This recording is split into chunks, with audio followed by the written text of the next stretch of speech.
Assalamu alaikum. Today the topic of our discussion is matter. Matter is simply defined as anything that has mass and occupies space. जैसा कि हमने definition में पढ़ा, कोई भी चीज़ जिसका कोई वजन हो या वो हमें फिजिकली और अपेरेंटली नज़र आ रही हो तो उसे हम मैटर कहेंगे. In the picture you can see a person working on a laptop. So everything around him, whether it's butterflies, sun, clouds, plants, etc., falls in the definition of matter. अब दूसरी जानिब देखें तो वहाँ सिर्फ वो फीलिंग्स या सीनरी है जिसे हम सिर्फ देख सकते हैं, मगर उनकी कोई फिजिकल अपीयरेंस नहीं है, जैसा कि सनरेज, रेनबो, रिफ्लेक्शन एटसेट्रा. इनका ना तो कोई मैस है और ना ही ये कोई जगह कवर कर रहे हैं. Now we are going to discuss states of matter. There are commonly three states of matter, namely solid, liquid and gas.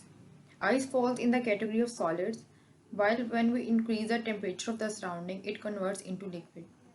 लेकिन जब हम टेम्परेचर को फर्दर रेज करते हैं तो ये वेपर्स में कन्वर्ट हो जाता है, जो कि एग्जांपल है गैस फॉर्म की. Plasma is the fourth state of matter and is not very common. It is only present in the stars. As you can see in the picture below, solids have the strongest bonding and the molecules are very close to each other. लेकिन अगर हम liquids की बात करें तो वो solids की निस्बत एक दूसरे से ज़्यादा दूर होते हैं उनके मॉलिक्यूल्स. इनकी ना तो कोई मखसूस शेप होती है और ना ही इनका कोई वॉल्यूम होता है. फॉर एग्जांपल, पानी को आप जिस भी कंटेनर में डालें वो उसी की शेप अटेन कर लेता है.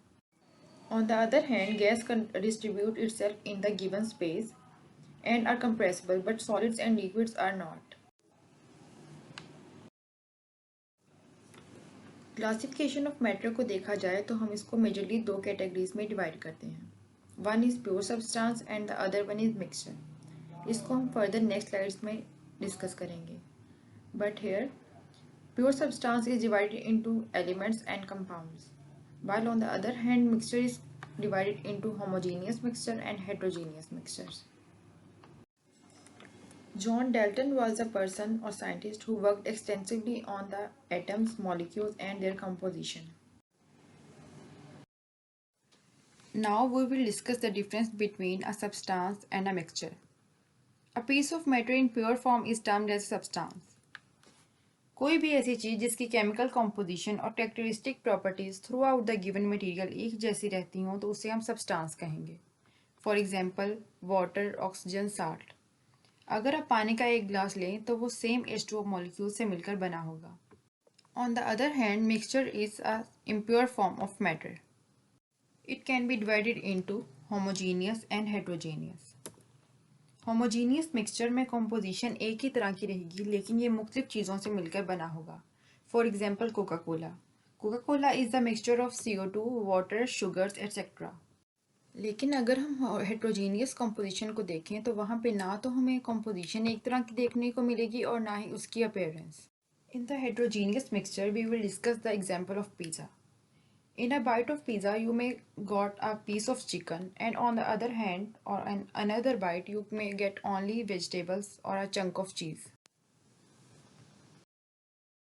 Properties of matter are largely divided into two categories. Number one, physical properties, and the other one is chemical properties. The properties those associated with the physical state of a substance are called physical properties. Chemical properties are dependent on the composition of a substance. No chemical reaction is needed in the physical properties. But to describe chemical properties, a chemical reaction should be conducted properly.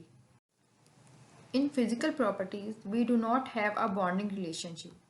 Like, we do not have to consider whether the bond is ionic, covalent, or any other.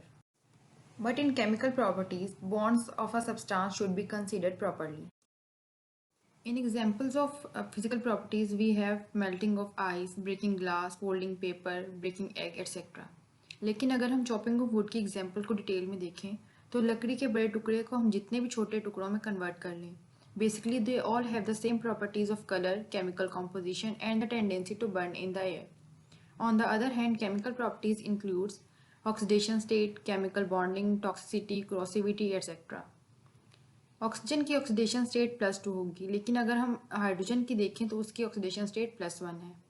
जबकि chemical bonding में देखा जाए तो NaCl में ionic bonding present है, लेकिन अगर हम वाटर में देखें तो उसमें हाइड्रोजन बॉन्डिंग प्रेजेंट है. So it means all the compounds have different chemical properties. Here is an interesting information. Back in the history, Archimedes used the property of density to describe that the crown of the king was not solely made of gold. He compared the density of water and the gold to describe the purity of gold. Here are some MCQs in which you people always get confused while opting the option. Number 1 is burning of candle is a chemical change, physical change or a reversible change. इसकी option है chemical change, क्योंकि अगर हम इसको detail में देखें तो जब कैंडल बर्न करती है तो ऑक्सीजन फ्रॉम द एयर और फ्यूल वेक्स आपस में रिएक्ट करके कार्बन डाइऑक्साइड और स्टीम में कन्वर्ट होते हैं. तो ये एक केमिकल चेंज है और ये एक इरिवर्सिबल चेंज है. And the second one is melting of wax in candle is a physical change, chemical change और a reversible and physical change. तो इसकी ऑप्शन आएगी रिवर्सिबल और फिजिकल चेंज, क्योंकि जब हम वैक्स को मेल्ट करते हैं तो वो उसकी फॉर्म डिफॉर्म हो जाती है, लेकिन अगर हम उसको दोबारा मोल्डिंग फॉर्म में डालें तो वो कन्वर्ट हो जाती है दोबारा कैंडल में. सो ये एक रिवर्सिबल चेंज भी है और एक फिजिकल चेंज भी है. इसके रिलेटेड, इस टॉपिक के रिलेटेड स्लाइड्स और कंटेंट देखने के लिए यू कैन विजिट fschub.com.